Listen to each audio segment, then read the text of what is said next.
We want to prolong the life of your hair, and that starts with a preventative measure. I can see women going through it hereditary from their mothers and fathers that complain about so much hair loss when they're shampooing.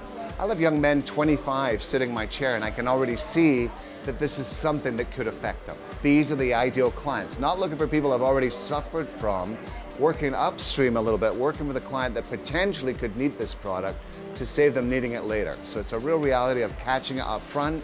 You're not looking for a particular client. This could apply to many different clients of any gender. Let's just say, for example, I have a female guest. I could talk to her about her husband's bathroom. Perhaps it's something that concerns her husband that he's not coming in, he's a little shy about, and here could be the greatest girlfriend nudge from your wife or your girlfriend to let you start on this regime so you can start to see the results of it. What would that do for me as a salon owner? That could get that guest to actually come in as a client. So not only you want to sell anti-thinning, but you also want to sell yourself as the authoritative to get the client coming back more often. What I like to get hairdressers thinking about is each and every day, how many guests do you see a day? Let's just say hypothetically, I'm going to see 8 guests today. I guarantee you 3 or 4 of those guests are going to bring up this challenge. You got to have a listening ear to be a perfect consultative hairdresser to give back the professional knowledge. Not everybody suffers from this, but the reality of most people in America over 35 and years plus are going to see this as being something they may want to deal with. They have concerns.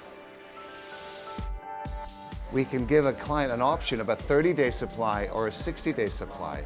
Now what's good about that is I'll actually have clients making their appointments for haircuts to coincide with that 30-day supply. So what I've actually affected is actually how many times they come in.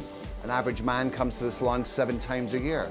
With the right of enthusiasm from hairdressers like you and I, we can see a man up to 12 to 14 visits a year. In some cases, men are going in every 10 days. So this is a perfect solution for them because they're already meticulous on the regime of hair, and anti-thinning is going to fit into that. Women on an average come in 4 to 5 times a year. So the reality here is seeing the pattern of frequency of visit is just as critical as the sale of tea tree as a take home. But what I love as a hairdresser, I want every client to have the ability to take me home with them, and anti-thinning from tea tree is helping me do that with each and every guest. The professional recommendation begins here. We got to be, as hairdressers, prepared for whatever walks in the door. And this is a great add-on I think we're going to do truly well with as a company, but more importantly, hairdressers are going to do well with simply by getting people turned onto this regime.